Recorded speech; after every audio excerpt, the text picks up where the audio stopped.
están poniendo en esas páginas todo lo que saben, toda esta experiencia que atesoran y que de alguna manera es mucho más valiosa que se comenta de otra manera, ¿no?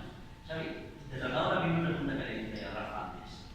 ¿En qué momento le pones límites a la realidad para escribir ficción? ¿Qué es lo que te reservas? ¿Qué es lo que te apunta? En mi novela he utilizado cosas que he visto, cosas que he vivido, etc. para ficcionar.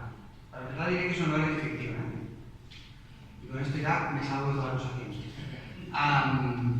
Pero sí que es verdad que ha habido casos que me han contado compañeros de primeras promociones, casos que pasaron, que tenían niños por el medio y que realmente lo he tenido que rebajar con algo. Y lo primero que me sorprendió cuando publiqué la novela es que la gente me dijo: ostras, es una novela dura. ¿Sabes? Claro, para mí fue una sorpresa porque yo no la encuentro dura. Entonces tuve que rebajar con algo porque si no realmente no hubiera sido creíble. Entonces utilizo un par de casos reales ficcionados evidentemente con los datos para, digamos, transmitir un poco lo que pasa. Y yo tengo dos intenciones con el estímulo, tengo dos intenciones claras.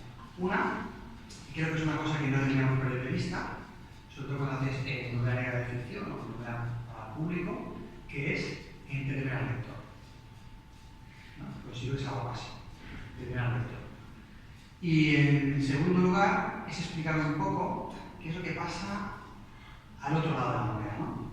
En la cara contraria de la moneda. ¿Qué es lo que pasa? ¿Qué es lo que sucede? ¿Qué es lo que vosotros no veis? Los delitos, los delincuentes. Yo no defiendo a ninguno de los delincuentes que aparecen en esta novela. Pero sí que es verdad que me gustaría que nos viéramos todas las caras si hubiéramos vivido mucho de la vida que han vivido esta gente. Es muy fácil decir no es malo, malvado, tal y mal, no sé qué. Es muy fácil hablar así cuando no has vivido ciertas cosas en la vida. Si yo no hubiera malvado, quizá no tendría excusa porque tiene una vida relativamente sencilla comparado con otras personas, ¿no?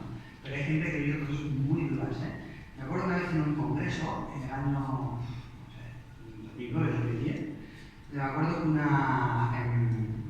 una psicóloga forense nos explicaba el tema de la psicopatía en menores.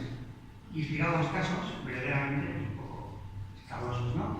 Decía, un niño que, si no recuerdo mal, tiene unos 8 años, había clavado un lápiz de colores en el ojo de otro niño. Para que cuando le preguntaron, oye, ¿por qué lo has hecho, no?